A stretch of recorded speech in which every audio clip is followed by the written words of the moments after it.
So this is the WD PDX, the EMERBU toy cells. WD is basically the same company as TG or Tiangong. And as you know, EMERBU toy sells the Tiangong ARP9.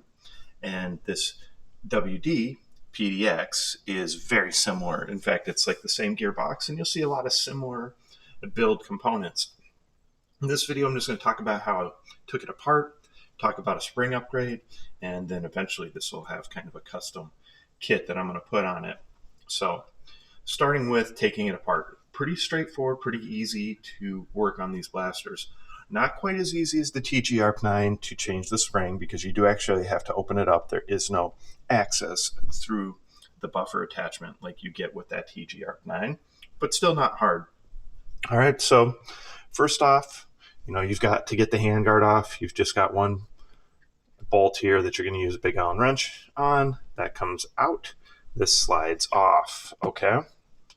Up top, you've got this rail, and you've got 3 different little bolts in there that you're going to use Allen wrench to pop the top off.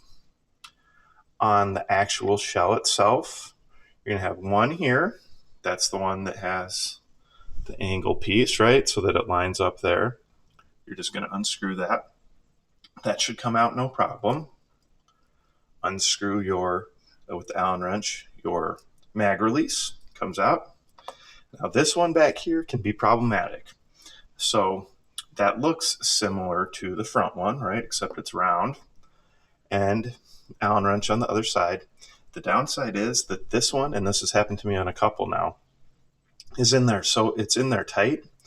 And when you try to turn, just the whole thing turns, right? Because the whole thing's turning inside. This is going through the gearbox, and everything's just turning because it's really tight. Now, there's barely an edge on this. And you can try to grab it, and maybe you'll get lucky, and you can grab it if you got some really thin needle nose pliers or something.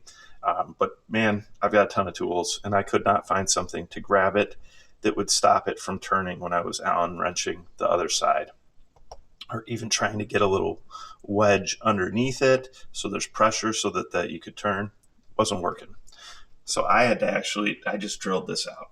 Now, downside to that is if you don't have extra parts and pieces around, then when you'd put this back in, you'd still have that hole right there, which isn't the end of the world, but I'd prefer not to. So that's one thing I just wanted to touch on, is that piece can be so tight that you're going to have to find a way to do something like I did to get it out. That's kind of a pain, but that's the only downside. All right, then you got another screw here, and then you got a couple more screws here. Bottom screw, the plate at the bottom of the grip. The grip comes off in 2 pieces, and then you can just open up the shell, right? Pull that off. So there you go. That is what a TG Gen 8.5 gearbox looks like, just like this is the WD. It looks just like the TG. The only difference is that in the ARP9, most of these have been a red plastic or red nylon. If you are going to mess with it, just know that this piece comes off and it can fall. So just when you're putting it back together, you just want to make sure that it sits right on top of that little black piece, because that's what does your blowback, right? We got your motor down here, your T-piece, okay? So if you did want to go to a longer barrel, you just have one unscrew here, and you can basically pull the whole T-piece off. And then back here, obviously, is where we would go ahead and change the spring. So I would pull the whole gearbox out and change the spring. I've shown that on this blaster on ARP9 in the past, so you should be able to find a video where I do that. Okay? So that was a quick kind of rundown of how you take it apart. Oh, I guess I forgot to mention, this would be pushed on here like this, with this holding this on. So you just would unscrew this and pull this piece off.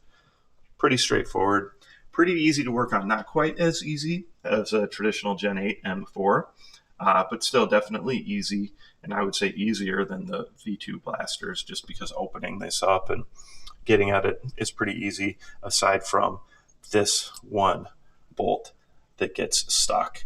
But that's just more of an issue with how it was designed and put together. So there you go. Wasn't that quick, but pretty quick rundown, takedown of the WD PDX. Remember, you got a high-speed motor here, you got metal gears, basically all upgraded parts, everything. Should be around 275 FPS out of the box. I'm going to go ahead and put a bigger spring than I probably recommend putting in if you're want longevity with your blaster. I do like to say that no matter what, your blaster is going to wear out over time if you use it enough, even with the factory parts. Going to a big spring like this, which I believe is like an M100, is going to definitely wear things out faster. So these springs, they're SHS springs. These are the same springs that a lot of gel blaster websites sell. And of course, I go ahead and I prefer you buy from the sites that I work with because they send me blasters, and that's cool. And so I want you guys to give them business. If you are only wanting to buy things on Amazon, you can find these on Amazon, and there is a link in the description to my Amazon page, and on there you'll see a list where you can order springs. And these are the ones that there's a seller called Chicon, and this is what they sell, these SHS springs, which are labeled for airsoft, but they are identical. And like I said, a lot of gel blaster sites sell that same brand. So prefer you buy from the sites that support me, but if you're going to buy from Amazon, they do have some options on there now. They're hard to find. That's why I say go to the link in the description through my Amazon page, because I think the way Amazon makes people label things makes it difficult to find those. All right. Comments, questions, post them below. Like, subscribe, share my channel with your friends, participate in those monthly giveaways. Thanks.